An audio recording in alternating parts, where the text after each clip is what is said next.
नमस्कार दोस्तों, मेरा नाम है अतुल श्रीवास्तव और स्वागत है आपका नेक्सस जीएस में। चलिए 15 प्लस 16 ऑफ जून 2020 की करंट अफेयर्स के बारे में डिस्कस कर लेते हैं। कल आपका वीडियो जो है अपलोड नहीं हो सका था, तो आज जो है 2 दिनों का करंट अफेयर्स अपलोड कर दिया जाएगा।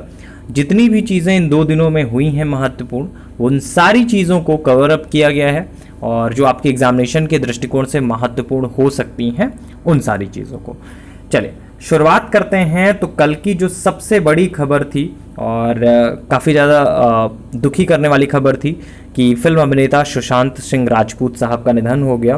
तो फिल्म अभिनेता हैं सुशांत सिंह राजपूत साहब और इनका 14 जून को मुंबई में अपने फ्लैट में फांसी लगाकर इन्होंने आत्महत्या कर ली।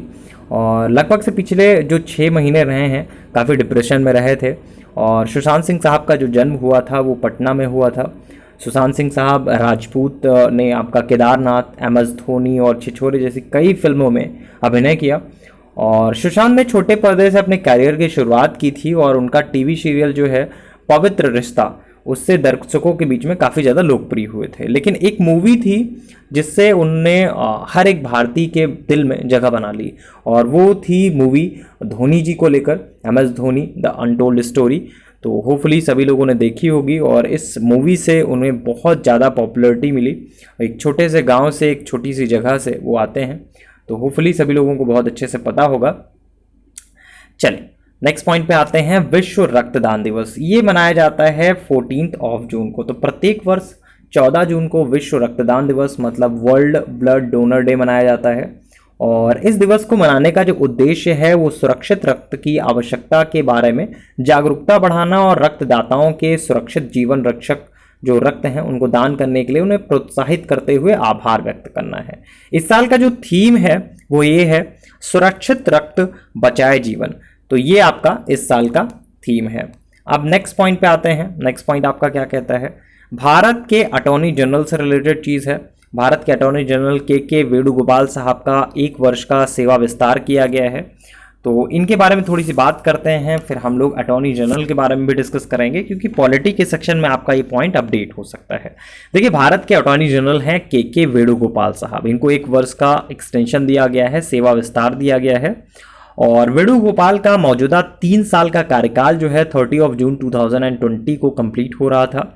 और के वेणुगोपाल साहब देश के प्रमुख अधिवक्ता हैं। उन्हें 30 जून 2017 को देश के 15वें नंबर के अटॉर्नी जनरल यानी महान्यायवादी के रूप में नियुक्त किया गया था।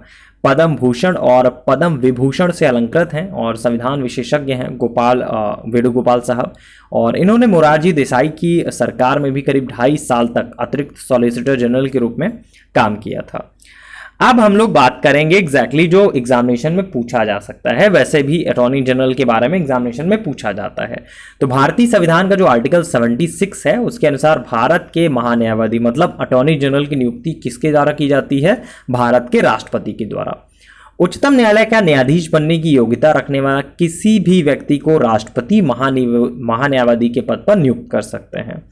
और देश के महान्यायवादी का जो कर्तव्य होगा वो कानूनी मामलों में केंद्र सरकार को सलाह देना होगा और कानूनी प्रक्रिया की उन जिम्मेदारियों को निभाना है जो राष्ट्रपति की ओर से उनके पास भेजे जाते हैं। और इसके अतिरिक्त संविधान और किसी अन्य कानून के अंतर्गत उनका जो काम निर्धारित है उनका भी पालन करना, उन्हें पूरा करना होता है। तो अपने कर्तव्य के निर्वहन के दौरान उन्हें देश के किसी भी न्यायालय में उपस्थित होने का अधिकार होता है। उन्हें संसद की कार्यवाहियों में भी पार्टिसिपेट करने का अधिकार होता है। हालांकि उनके पास मतदान का अधिकार नहीं होता और उनके कामकाज में सहायता के लिए सॉलिसिटर जनरल और अतिरिक्त सॉलिसिटर जनरल होते हैं।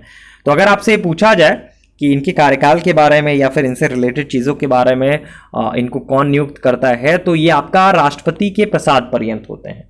राष्ट्रपति जब चाहें इनको हटा सकते हैं। ठीक है, तो ये बात बहुत अच्छे से समझिएगा। नेक्स्ट पॉइंट है, अंतरिक्ष में चलने वाली पहली महिला जो अमेरिकी महिला है कैथरीन सुल्लिवन पृथ्वी के महासागर में सबसे गहरे ज्ञात स्थान पर पहुंचने वाली पहली महिला बन गई हैं। देखिए अंतरिक्ष में चलने वाली जो पहली अमेरिकी महिला है कैथरीन सुल्लिवन, ये पृथ्वी के महासागर में सबसे गहरे ज्ञात स्थान पर पहुंचने वाली पहली महिला बन गई हैं। और एक समरसेबल में या मारियाना ट्रंच जो कि प्रशांत महासागर में स्थित है, चैलेंजर डीप की तली तक करीब 11 किलोमीटर नीचे पहुंची और 1984 में कैथरीन ने अपने अंतरिक्ष वॉक की शुरुआत की थी और अंतरिक्ष में चलने वाली पहली महिला बनी थी। तो मरियाना ट्रेंच की वजह से ये फिर से चर्चा में है, होपफुली एग्जामिनेशन में पूछा जाएगा। नेक्स्ट पॉइंट है, जापान सरकार से रिलेटेड है। जापान सरकार ने मणिपुर के डॉक्टर थोंगजॉम धवाली सिंह को ऑर्डर ऑफ राइजिंग सन से सम्मानित किया। ये वहाँ का एक प्रतिष्ठित सम्मान है और होपफुली सभी को बहुत अच्छे से पता होगा इस सम्मान के बारे में। तो ये था आज का करंट अफेयर्स, और आज और कल का मतलब 15 और 16 ऑफ जून 2020 का जो भी चीज़ें महत्वपूर्ण हुई हैं आपके एग्जामिनेशन के लिए, और इसी तरह से टू द पॉइंट चीज़ें आपको क्लास में पढ़ाई जाती हैं। लाइक क्या क्या आपको पढ़ना है आपके एग्जामिनेशन को ध्यान में रखकर।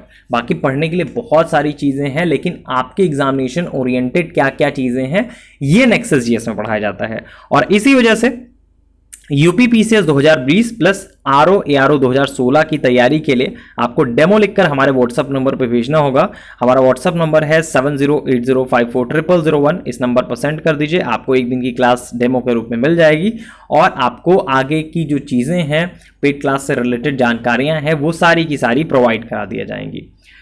तो जल्द से जल्द आप एडमिशन ले सकते हैं, अपनी सीट जो है सुनिश्चित कर सकते हैं और निश्चिंत होकर एडमिशन लीजिए, क्योंकि लास्ट ईयर जो भी बैच गया है, चाहे वो आपका लास्ट ईयर समीक्षा अधिकारी का जो रिजल्ट आया अभी हाल फिलहाल, तो उसमें हमारे यहाँ से 2 फाइनल सिलेक्शन हुए हैं, एक सिंधुजा मिश्रा जी का और एक वासुदेव जी का।